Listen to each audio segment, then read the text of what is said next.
Hi friends, నమస్తే. సూర్యదేవర రామ్మోహన్ రావు గారి Mugdha next part చూద్దాం. ఒకప్పుడు భార్య రూపవతి శత్రువు అన్నారు పెద్దలు. అందులో నిజానిజాలు నాకు తెలియవు, కానీ నా అనుభవంలోకి వచ్చిన విషయం ఏంటంటే, భార్య మందమతి శత్రువు అంటే తెలివి తక్కువ భార్య భర్తకు శత్రువని నేను చెప్పే అర్థం. దాంపత్యం అనే బతుకు రథానికి భార్యాభర్తలు రెండు చక్రాలైనప్పటికీ అనుకూలం, అపురూప, ఆహ్లాదకరమైన సంసారానికి సుఖమయంగా జీవితాన్ని మలుచుకునే విషయంలో పురుషుని కంటే స్త్రీకే ఎక్కువ బాధ్యత ఉందని అలనాడు వాత్సాయనుడు చెప్పాడు. నేడు సోషియాలజిస్టులు అదే చెప్తున్నారు. ఎందరో ఆనందంగా బతుకుతున్న దంపతుల జీవితాలు కూడా అదే నిజమని రుజువు చేస్తున్నాయి.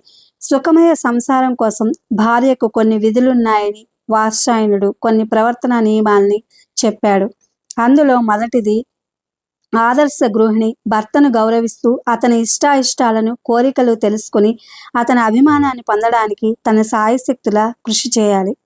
2, తిరుగుబోతులైన స్త్రీ పురుషుల్ని, వ్యక్తిత్వం లేని స్త్రీలను, సంసారం అంటే అయిష్టం గల స్త్రీలను, మంత్రగాళ్లను, దొంగలను, అదృష్టాలు, జ్యోతిష్యాలు చెప్తామంటూ వచ్చేవారిని గృహిణి ఏనాడు నమ్మకూడదు, వారితో స్నేహం చేయకూడదు. 3, ఇల్లును చూసి ఇల్లాలను చూడాలన్న సామెత ఈనాటిది కాదు. గృహ పరిసరాలను ఎప్పుడూ శుభ్రంగా ఉంచుకోవడం స్త్రీ బాధ్యత.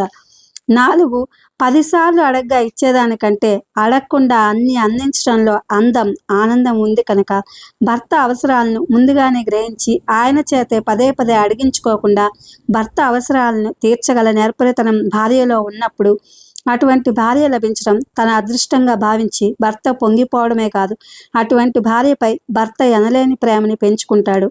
5, భర్త అనుమతితో తమ దాంపత్య సుఖ సౌఖ్యాల కోసం పూజలు, పుణ్యకార్యాలు చేసే భార్య భర్త హృదయంలో ఉన్నతమైన స్థానాన్ని పొందగలుగుతుంది. 6, అత్తమామలు, ఆడబడుచులు, మరుదులు, భర్త తరపున బంధువర్గం పట్ల గౌరవం, వినయ విధేయతలు కలిగి ఉండడం ఆదర్శ గృహిణి కర్తవ్యాల్లో ఒకటి.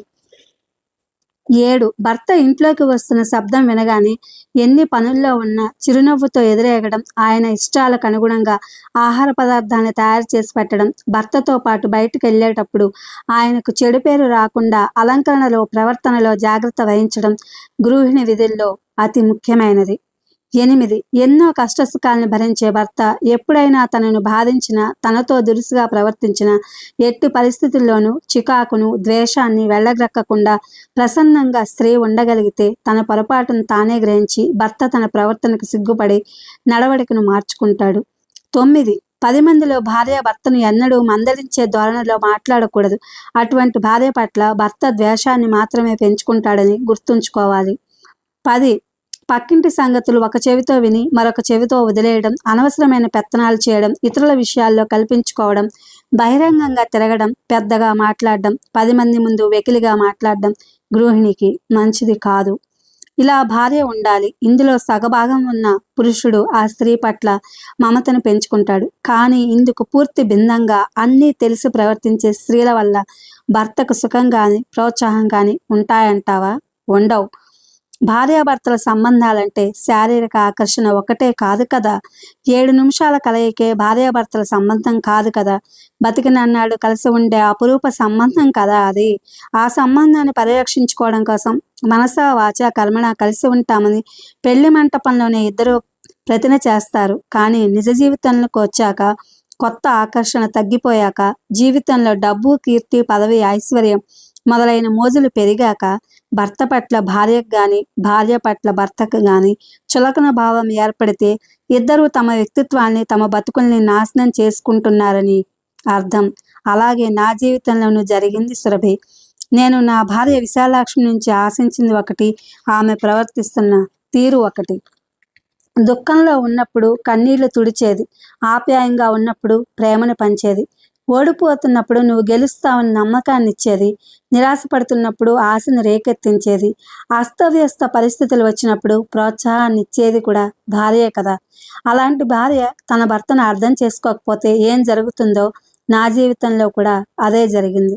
నా భార్య గనక నాకు సరైన తోడ్పాటును అందిస్తే నేనిప్పుడు ఇలా నీ ముందు అదేదో పెద్ద జీవన సమస్యలాగా ఆ సమస్య గురించి మాట్లాడే అవకాశం ఉండేది కాదు. ఏ ప్రయోగాలైతే నేను చేయాలని నిర్ణయించుకున్నానో అవన్నీ పరిష్కారం లేకుండా మూలనబడి ఉండేవి కావు. నేనింతగా కష్టపడేది ఎవరి కోసం? ఎందుకీ సంపాదన?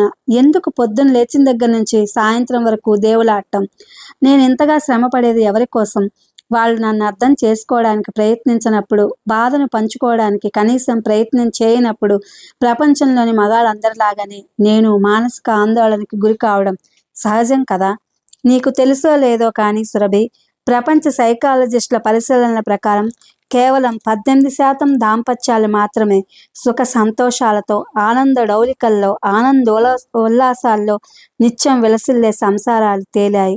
దీనికి మేధావుల సమాధానం ఒకటే: మానసిక ఆందోళన. ఎవరికి వారు తమకు తెలియకుండా రకరకాల సమస్యల కారణంగా మానసిక ఆందోళనకు గురై ఈ మానసిక ఆందోళన తమ సాంసారిక జీవితంపై ఎంతటి ప్రభావాన్ని చూపుతుందో గుర్తించలేకపోతున్నారు.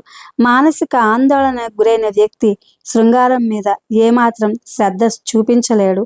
అట్లాగే కొన్ని జెనెటికల్గా కూడా మానసిక ఒత్తిడులు, మానసిక వ్యాధులు, చికాకులు పరధ్యానంగా ఇలా ఉంటే వారి జీవితాలు ఏ విధంగా ఉంటాయి? ఆ వ్యక్తులకుండే సహజ లక్షణం ఈ మానసిక ఒత్తిళ్ల కారణంగా సంసారం అనే ఒక చక్కని సంతోషపు అనుభూతిని ఏ వ్యక్తి మాత్రం ఆనందించగలడు?